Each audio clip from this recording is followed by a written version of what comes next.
중국산 다이어트 제품을 천년 성분으로 만든 국산 제품인 양 속여판 일당이 경찰에 검거됐습니다. 해당 제품에는 뇌졸중 등의 부작용을 유발하는 제품도 포함된 것으로 드러났습니다. 마약 투약 혐의로 지명수배를 받던 남성이 추격전 끝에 경찰에 검거됐습니다. 자동차 전조 등을 불법으로 교체한 운전자와 업계 관계자들이 경찰에 적발됐습니다. 이들이 교체한 전조 등은 상대 운전자의 일시적 시력 상실을 가져와 사고를 유발할 가능성이 큰 것으로 드러났습니다. 부산소방안전본부는 주택용 소방시설의 설치 방법 등 자세한 내용을 전해드립니다. 남해해양경비안전본부에서는 안전한 선상낚시를 위해 꼭 필요한 안전수칙들을 전해드립니다.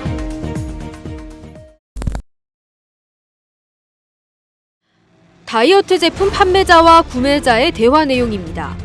약을 복용한 듯 보이는 구매자가 속이 메스껍고 구토가 나올 것 같다는 말을 하자 판매자는 다른 제품으로 교환을 해주겠다며 구매자를 안심시킵니다. 대화 속에 등장하는 다이어트 제품은 저가의 중국산으로 부작용 유발 가능성이 있는데 인체에 무해한 제품으로 둔갑한 채 소비자들에게 판매됐습니다. 경찰 조사 결과 해당 제품에는 뇌졸중 등을 유발시킬 수 있어 사용이 금지된 시부트라민, 페놀프탈레인 등의 성분이 포함된 것으로 드러났습니다. 하지만 판매자들은 SNS 등을 통해 제품을 홍보하며 한국식약처에서 인증 중인 미국산 제품이라고 소비자들을 속인 것으로 밝혀졌습니다. 경찰은 이들이 중국에서 한 통당 2,500원에 들여온 제품을 40배 부풀린 가격인 10만 원 상당에 판매하며 약 1년 6개월간 59억 원 상당의 부당이득을 취했다고 밝혔습니다. 동래경찰서는 중국 판매 총책 최 씨 등 7명을 구속하고 국내 대리사업자 21명을 불구속 입건했습니다. 영도구의 한 도로에서 추격전이 벌어집니다. 한 남성이 허겁지겁 주차장 안으로 도망가자 경찰들이 급히 뒤쫓습니다. 도망가는 남성은 마약류 관리법 위반 혐의로 지난 10월 지명수배를 받은 오모 씨입니다. 오 씨는 지난 11월 14일 중구 중앙동의 모 백화점 앞에서 순찰을 돌던 경찰에 적발됐습니다. 경찰이 오 씨에게 차량 정지 명령을 내리고 검문을 시도하자 오 씨는 부산대교 밑에서 차량을 버리고 도주했고 추격전을 벌인 끝에 체포된 것으로 전해졌습니다. 경찰은 오 씨의 필로폰 매입, 투약 혐의 등을 인정받아 구속영장을 신청할 방침이라고 밝혔습니다. 차량 수리업체에 경찰이 들이닥칩니다. 고위도 가스방전식 램프, 즉 HID, LED 램프 등을 불법으로 유통시킨 업자들과 이를 이용해 차량을 불법 개조한 운전자들이 경찰에 적발된 겁니다. 일반 전조등보다 밝기가 3-4배 강한 고위도 가스방전식 램프는 상대 운전자에게 일시적 시력 상실을 유발해 대형 사고를 초래할 위험성이 큽니다. 하지만 이번에 적발된 유통업자와 운전자들은 전조등 교체에 관한 교통안전공단 자동차 검사소의 승인 절차를 거치지 않은 상황에서 이 같은 위험한 전조등을 불법으로 교체해온 것으로 드러났습니다. 뿐만 아니라 부품 교체도 정상적인 방식이 아닌 전조등의 일부만 변경하는 방식으로 불법 개조했다고 경찰은 밝혔습니다. 경찰은 유통업자 2명과 이를 사용해 차량을 불법으로 개조한 운전자 130여 명을 검거했습니다.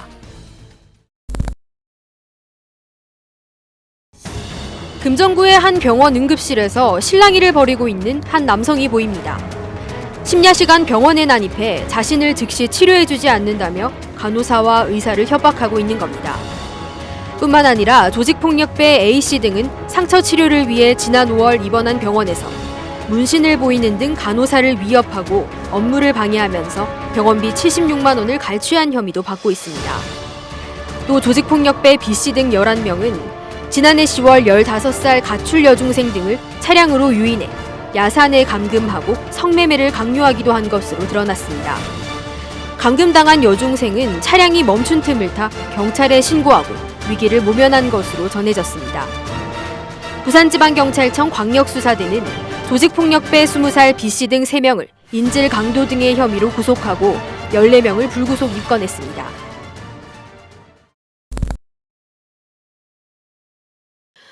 일을 똑바로 하지 못한다며 종업원을 상습적으로 폭행하고 욕설을 한 백화점 매장 관리자가 경찰에 검거됐습니다. 동부경찰서는 16일 폭행 혐의로 백화점 의류매장 소장인 31살 이모 씨를 불구속 입건했습니다. 김 씨는 지난 9월부터 10월 말까지 부산의 한 백화점 의류 창고에서 종업원 22살 김모 씨에게 제품 정리를 제대로 못한다는 이유로 모두 44차례에 걸쳐 폭행하고 욕설을 한 혐의를 받고 있습니다.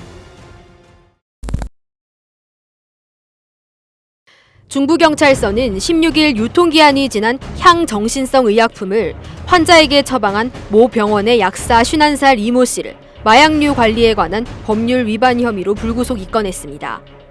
또 마약류로 분류된 의약품의 관리 감독을 소홀히 한 병원장 57살 김모 씨도 입건했습니다.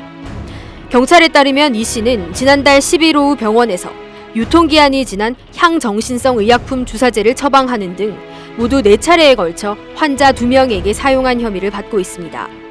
환자에게 사용된 주사제는 유통기한이 지난 10월 1일까지인 것으로 드러났습니다. 속옷을 겹쳐 입고 필로폰을 숨겨 반입하려던 남성이 공항에서 적발됐습니다. 부산진경찰서는 14일 마약류 관리에 관한 법률 위반 혐의로 26살 김모 씨를 구속했다고 밝혔습니다. 김 씨는 중국에서 구입한 필로폰 61.8g을 지난 3일 저녁 8시 30분께 김포국제공항을 통해 반입하려 한 혐의를 받고 있습니다. SNS를 통해 관련 첩보를 입수하고 공항에서 대기하던 경찰은 마약 성분을 감지하는 이온 스캔을 근거로 김 씨를 붙잡았습니다. 경찰 조사 결과 김 씨는 필로폰을 담은 비닐을 속옷에 붙인 뒤 그 위에 속옷을 하나 더 입는 수법으로 공항 검색대를 통과하려 한 것으로 드러났습니다.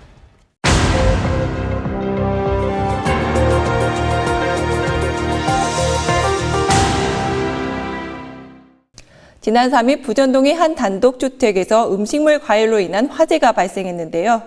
다행히 화재 감지기의 경보음 덕분에 홀로 사는 70대 할머니는 큰 불을 막을 수 있었습니다. 소방법에 따라 일반 주택에는 소화기와 단독 경보용 감지기 등 주택용 소방시설을 설치하도록 되어 있는데요. 지금부터 주택용 기초 소방시설에 대해 알아보도록 하겠습니다. 최근 3년간 부산 지역에 발생한 연평균 화재는 2,107건으로 아파트를 제외한 일반 주택 화재가 435건으로 20.6%를 차지했습니다. 하지만 전체 화재 사망자 19명 중 10명이 주택 화재로 목숨을 잃었는데요. 외국의 경우 오래전부터 주택용 소방시설의 중요성을 인식하고 제도화해 주택용 소방시설의 보급률이 높아짐에 따라 사망자가 대폭 줄어들었습니다. 우리나라도 지난 2012년 주택용 소방시설 설치가 의무화되어 일반 주택에 2017년 6월 4일까지 소급하여 설치하도록 하고 있는데요. 주택 화재로부터 인명피해를 최소화하기 위해서는 시민들의 적극적인 참여가 필요합니다. 주택은 사람이 거주하면서 특히 야간에는 수면을 취하는 공간입니다. 그래서 화재가 발생하면은 초기 대응이나 대피가 늦을 수 있어서 대단히 위험합니다. 안전을 위해서 주택용 소방시설인 소화기 감지기 설치는 꼭 필요합니다. 단독주택, 다가구 주택, 연립 다세대 주택 등의 세대별 층별 소화기 한 대 이상, 방, 거실 등 구분된 실에는 단독 경보용 감지기를 설치하면 됩니다. 구입은 인터넷 매장, 대형마트, 인근 소방기구 판매점 등에서 구입이 가능하고 가격은 소화기의 경우 약 2만 원, 경보기의 경우 만원 정도로 저렴한 편입니다. 주택용 기초 소방시설의 설치로 화재로부터 내 가족과 이웃의 안전을 지키시길 바랍니다. 지금까지 부산소방안전본부 오주입니다.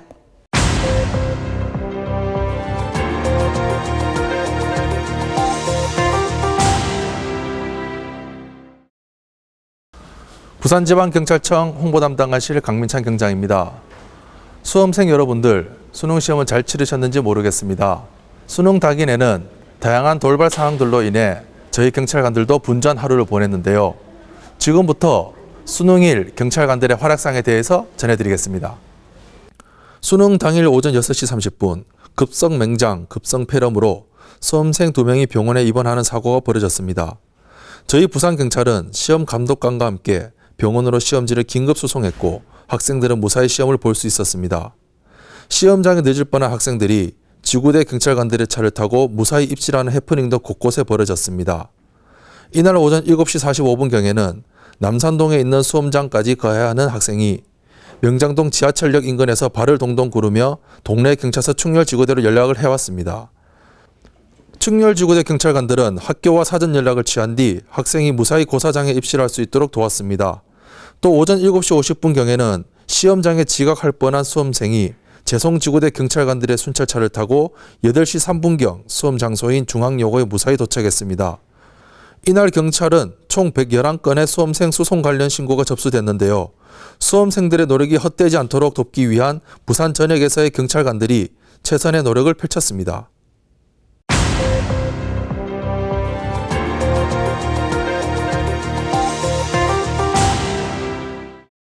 안녕하십니까. 남해안 경비안전본부 윤웅주입니다. 가을에서 겨울로 접어드는 시기, 바다에서 낚시 즐기는 분들 많으실 것 같습니다. 요즘 어촌 생활을 보여주는 모 TV 프로그램을 통해서도 배를 타고 낚시하는 모습을 종종 접하실 수 있는데요. 선상 낚시를 할 때에도 안전을 위해 꼭 기억하셔야 하는 몇 가지 수칙이 있습니다. 지금부터 영상으로 만나보시죠.